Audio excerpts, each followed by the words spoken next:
ভিডিওটি আমাদের second অ্যানিভার্সারির but বিলাটেড posted.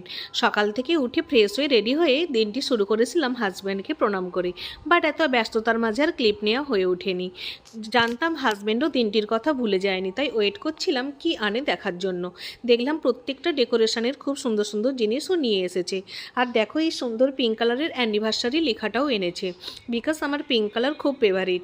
আর এই ওয়েডিং অ্যানিভার্সারি লেখা উত্তরীয়টাও আমার খুব ভালো লেগেছে। আর দেখলাম একটা সুন্দর দেখে কেকও এনেছে।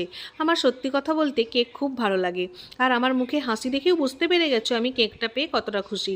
আর এই প্রত্যেকটা রেড কালারের রোজ ও এনেছে আমার জন্যই। প্রত্যেকটা রেড রোজ দেখে এত সুন্দর লাগছিল কি আর বলবো। আর এই যে সুন্দর করে লেখাটা, এটা আমি নিজেই অ্যানিভার্সারির জন্যই আগে থেকেই বানিয়েছিলাম। তারপর ইভিনিংয়ে খাওয়া দাওয়া কমপ্লিট করে বসে পড়েছিলাম ডেকোরেশনের কাজে। প্রত্যেকটা ডেকোরেশন নিজের হাতেই করেছিলাম, আর তার মজাটাই আলাদা। বিকজ ওর আসতে অনেকটাই দেরি হয়, তাই আমি নিজের হাতে প্রত্যেকটা ডেকোরেশনই কমপ্লিট করে নিয়েছিলাম। ডেকোরেশন কমপ্লিট করে এখন চলে গিয়েছিলাম রেডি হওয়ার জন্য।